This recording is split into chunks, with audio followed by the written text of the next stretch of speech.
கிறிஸ்து இயேசுவுக்குள் அன்பான சகோதர சகோதரிகளே, இந்த நற்செய்தி உங்களுக்காக.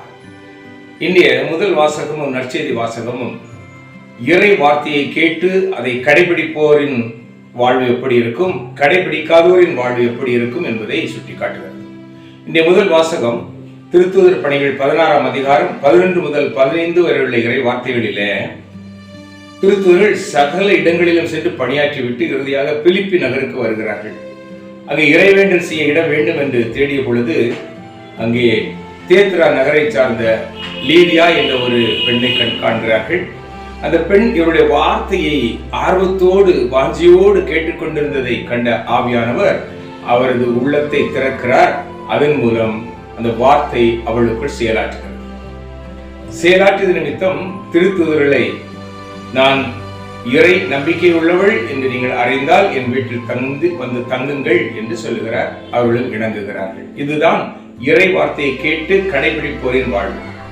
முதலிலே இறை வார்த்தையை கேட்கும் பொழுது நாம் ஆர்வமாய் இருக்க வேண்டும். அப்பொழுது தூய ஆவியானவர் நம் உள்ளத்தை திறப்பார். அப்பொழுதுதான் அந்த வார்த்தை நம்மிடையே வேலை செய்யும்.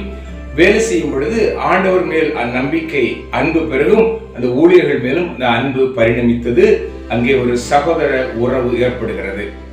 இதுதான் உண்மையான இறை வார்த்தையை உள்வாங்கும் பிள்ளைகளின் செயல்பாடு. ஆனால் நற்செய்தி வாசகத்திலே யோவான் நற்செய்தி 15ஆம் அதிகாரம் 26ஆம் வசனம் முதல் 16ஆம் அதிகாரம் 4ஆம் வசனம் வரையுள்ள இறை வார்த்தைகளிலே நற்செய்தியை கேட்டும் தந்தையையும் அவரது மகன் மீட்பர் இயேசு கிறிஸ்துவையும் அறிந்து கொள்ளாதவர்கள் ஆண்டவரின் திருப்பணியாளர்களை தங்கள் நகரை விட்டு விரட்டுவார்கள், என் கொலையும் செய்வார்கள். அவர் கொலை செய்யும் அந்த கொலைகாரர்கள் ஆலய பணிகளிலே உயர் இடங்களில் இருந்து பணி செய்வார்கள் என்று ஆண்டவரை கிறிஸ்து தமது திருத்தூதர்களுக்கு எச்சரிக்கை கொடுக்கிறார். பாருங்கள், இறைவார்த்தையை உள்வாங்கி செயல்படும் பிள்ளைகளின் வாழ்க்கை ஒரு சகோதர உறவிலே இருக்கிறது. இறைவார்த்தையை அறிந்தும் உள்வாங்காத ஆலய பணிகளிலே, மேன்மையான பணிகளிலே இருப்பவர்கள் ஆண்டவர் ஊழியர்களை துரத்துகிறார்கள், கொல்ல துடிக்கின்றார்கள். இதுதான் இன்றைய உலகம். இன்றும் நல்லது கெட்டது எல்லாம் நம்ம சுற்றிலும் நடக்கிறது. ஆனால் எல்லோரும் கைகட்டி வாய்ப்பொத்தி நின்று வேடிக்கை பார்க்கிறோம். கேட்பதற்கு திராணி இல்லை. இதைத்தான் இயேசு கிறிஸ்து செய்தார். சமூகத்திலே, மதத்திலே, சட்டங்களிலே மாறுதல் வேண்டும் என்று அவர் தீவிரமாக செயல்பட்டார்.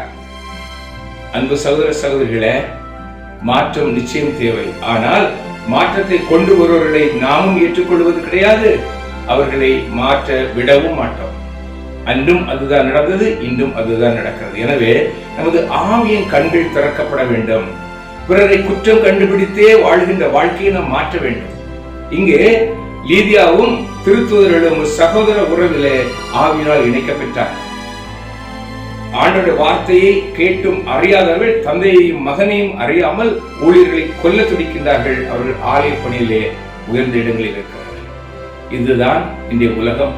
எனவே அன்பு சகோதர சகோதரிகளே, நான் எவ்வாறு வாழ்கின்றேன், எனது கிறிஸ்தவ வாழ்வு எவ்வாறு இருக்கிறது, ஆண்டோட வார்த்தையை உண்மையிலேயே கடைபிடிப்பேனாகில் நான் அதை உள்வாங்கி சகோதர உறவிலே நிலைத்திருப்போம், இறையரசை கட்டுவோம் என்று உறுதியெடுக்க வேண்டும். கேட்காதவர்கள் 1000 புனைக்கதைகள், பழிச்சொற்கள், அவமானங்களை சொல்லி கொல்ல துடிப்பார்கள். அவர்கள் உயர்விடங்களிலும் இருப்பார்கள். ஆனால் கவலைப்பட தேவையில்லை. காரணம், நம்மோடு தந்தை மகன் தூயாவி வாழும் பொழுது நம் ஆண்டவரின் பணியை, ஜீவ கிரீடத்தை, நிலைவாழ்வை முன்னிறுத்தி ஓடுவோம். வெற்றி நமதே. ஆண்டவர் நம்மை ஆசீர்வதிப்பார். ஜெபிப்போமா. எங்கள் அன்பின் தகப்பனே, உம்மையும் உமது திருக்குமாரை அறிந்து கொள்ளாத ஜனங்கள் நிறைந்திருக்கின்ற இந்த நாட்களிலே உம்மை அறிந்த பிள்ளைகள் ஒதுக்கப்படுவதும் கொல்ல துடிப்பதும், அவ்வாறு செய்பவர்கள் உயர்விடங்களில் இருப்பதையும் நீ சொன்ன வார்த்தை நிறைவேறுகிறதை காண்கிறோம் ஆண்டவரே. என்றாலும் தகப்பனே, உம்மை போல நாங்கள் இந்த சமூகத்திலே மாற்றத்தை கொண்டு வரும் நல்ல கிறிஸ்தவர்களாக, தந்தையையும் உம்மையும் தூய ஆவியையும் அறிந்தவர்களாக நாங்கள் உண்மை அன்பு செய்து உமது பணியை தொடர்ந்து செய்ய எங்களை பலப்படுத்த வேண்டும் என்று அன்னை மரியாளோடு சேர்ந்து துதித்து ஒப்புக் கொடுக்கிறோம் நல்ல தகப்பனே. ஆமென். அன்பானவர்களே, இந்த தாய் திருச்சியானவள் புனித டோமினிக் சோவியோ திருவிழாவை கொண்டாடுகிறது. பீடச் சிறுவர்களின் பாதுகாவலர். நமது இல்லங்களில் எமது அன்பு குழந்தைகள் யாரெல்லாம் பீடத்திலே பணியாற்றுகின்றார்களோ அவர்களுக்காக நான் ஜெபிக்கின்றேன். நீங்கள் இந்த பிள்ளைகளை ஒப்புக் கொடுத்து ஜெபியுங்கள். ஆண்டவர் இந்த நாளையும் இனிய நாளாக ஆசீர்வதிப்பார். ஆமென்.